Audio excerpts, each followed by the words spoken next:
All right, how we doing? Good, good, real good.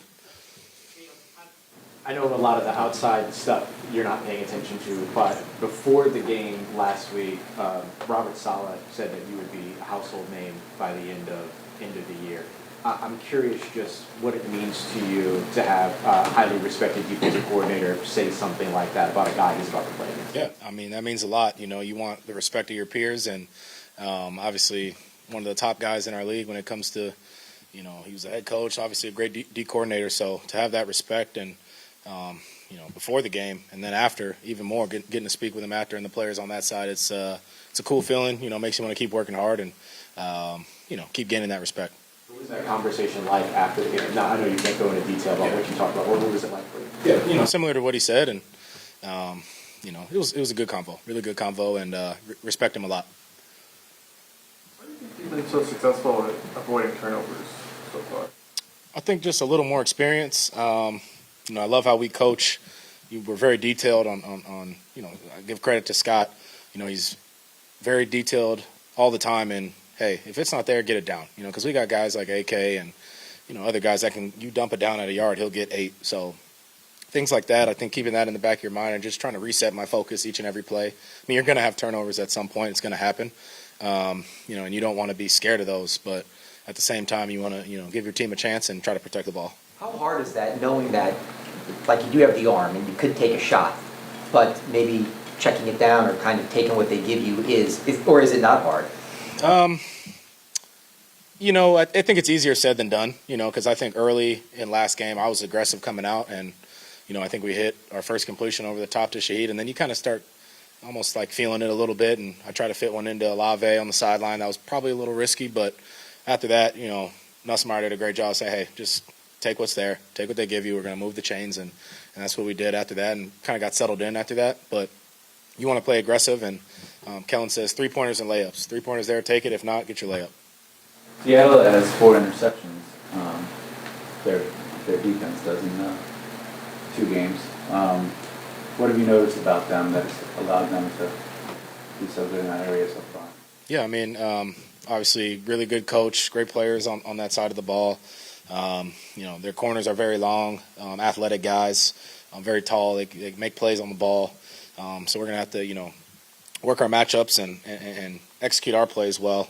I know that, you know, we say that over and over, but that's what it comes down to, is executing your plays, every play you can, and, you know, try to, you know, protect the ball, obviously, and move those chains and not let them tee off on third down or get opportunities to make plays on the ball. You just said 3-pointers and layups. What is the NFL equivalent of a mid-range jump shot? Mid-range, probably like a slant or like a little 10-yard basic.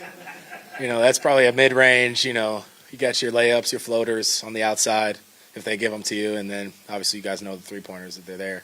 You know, you want to hit those because those can change the game. Is that a helpful visual just in that sense, like as you're trying to kind of figure this out? I mean, I'm not back there thinking, hey, you know, 3-pointers, layups, but, you know, it's conscious. You know, it's in my head, hey, if it's there, take it. If not, just get it down, you know, and I think just reps of that. Tightening it up early in the week, like today, we got so much stuff to tighten up, myself personally and all of us. It's early in the week, and you know, we're going to clean all that up and get all that down to a T, and then keep building throughout the week. Slants are like inefficient in terms of kind of like the way mid-range is, like some guys in the NBA, like, you know, Kevin Durant's a great mid-range shooter. Mid-range, yeah, slant, basic, probably anything 10 yards or less, right? 12 yards or less, I would say. Kind of, I don't know. Yeah.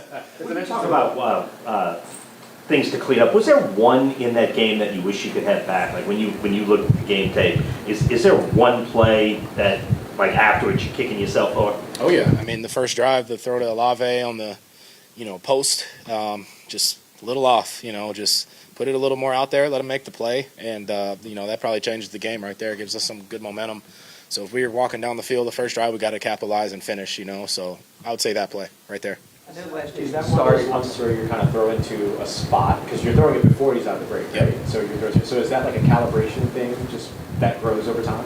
Yes, I mean, you know, repping it throughout the week. Probably got to get more reps on it, and, you know, put that on me. Hey, let me get 2-3 extra reps after practice with them, you know, on things we need to be tighter on, and that'll show up in the game. So definitely, anything we got dialed up that wise, we're gonna work it throughout the week and hopefully hit those in the game. But you're not going to be perfect, but you do want that shot.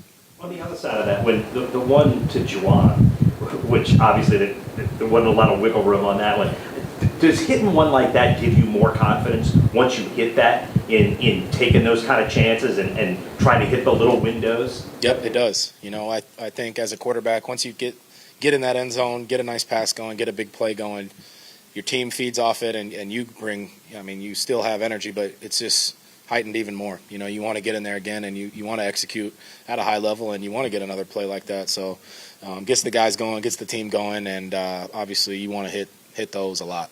Do you feel what that would meant to Juwan? Because, the week before, from not quite coming down with it, you could tell, what it meant to him that he wasn't able to get that one. Could you tell what it meant to him? He's very level-headed. I think if he's not going to beat himself up, and he's not going to get too high, too low. That's what I like about him and all our guys. We make a play, hey, let's make another one after that. So I think that was our first touchdown together, and it's always cool to have those moments with your guys, and he made a great play, and obviously that's probably going to boost his confidence as well going throughout the game and further weeks. Benefits of being shotgun. I think not being like 6'5", 6'6", a little better vision, and then I think just with this system, with all the RPOs and all the different things we could do, we go both under center as well, but I think the league is a heavy shotgun league, and obviously you got your teams and systems that do a lot of under as well. Did it take you a minute to adjust, like stylistically, like this offense versus last year's offense, like complete kind of opposites? What was it like just kind of learning it for the first time and seeing the differences and finding all that out? Yeah, very comfortable in the gun. Did it all my college career pretty much, so wasn't a big change at all. But yeah, systems are different, but I think they help with each other. You learn one, you learn another, you just keep building. The stadium is very loud, obviously, communication on offense. What did you hear about just playing in the stadium? Yeah, I've obviously it's one of the loudest stadiums in the league. What an opportunity, what a challenge for us to go in there and try to get our first win of the year. Obviously, it's going to be really loud. We got to be poised in the noise. That's our message this week, and be great with our communication, getting in and out the huddle, and just trying to focus in on our job, even with all the extra stuff going on.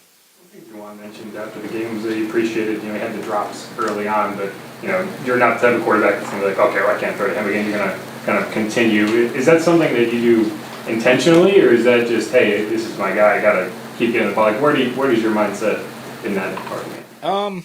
I will keep throwing at him. It doesn't matter. Those guys are going to make mistakes. They're going to drop the ball. I'm going to miss a pass. We're going to miss a block. It's part of the ball. So you got to keep giving them opportunities when they got the chance. And I think a perfect opportunity was that ball in the end zone where he caught that play. And just like that, that gets us back on track, gets his confidence going, gets all of our confidence going. So we all got belief in one another, and keep working together, keep making plays together. You had maybe friends or family show you the clip, and I know you may say that's what people would do in any situation, but it may not be. When you went over to the sideline and Eric and them came over and kind of protecting their quarterback, so to say, did that mean something to you? Show that maybe, what I'm doing is resonating with the veteran players and these guys, that they kind of came over and had my back? Yeah, there's nothing better to feel or see than that. When you're all your big boys up front, really everybody on the offensive side of the ball comes over there and stands on business a little bit. That means a lot, obviously, to me, and then just our group. We're super close, and we don't play about each other. So stuff like that will happen. It's good to bring that juice, bring that swagger, that toughness, and we got a good group. Last year, having that system with Clint Kubiak, what do you remember about it, and how unique is it to face off against him Sunday? You're not on defense, obviously. Yeah, obviously, a lot of big personnel, a lot of play action, across the middle of the field, deep crossers, throws, and he's got a good system. I like Clint a lot, and he's going to give us a challenge. So I know defensively we'll dial it in and play hard against him. How does it serve in terms of throwing hot, in terms of unblocked pressures? Last year, it seemed like sometimes you guys will intentionally have a free rusher to get to the hot. How does it kind of work with this one? Is it better suited for not allowing that to get? I mean, yeah, each system you're going to treat hots differently. Last year, obviously, a lot different than this year. Don't want to go in too much depth about how we handle hots and stuff like that, but got a lot of different options. I think something I've seen this year is the ball's coming out quicker, and it's a clear vision on, hey, where can we go with the ball versus this pressure. Obviously, our sack numbers are a lot down, I think, from last year, so that's a positive. We're headed in the right direction there. It's still got a lot of room to improve. On that third down where you ran for 9 or 10 up the middle, did you kind of know that you're going to have to put a shoulder down to get to the line? And what kind of goes through your head when you break free out of that? Like, did that surprise you at all? It did surprise me. You think you're going to go down there and we're kicking a field goal, but just that extra effort to get a few more yards. And, I think we scored on that drive. Sometimes you need plays like that to get the game going. And I think we needed a spark. So, just putting it on the line for my guys. And, we just made a play at that time and then finished well. Thank you. Yep.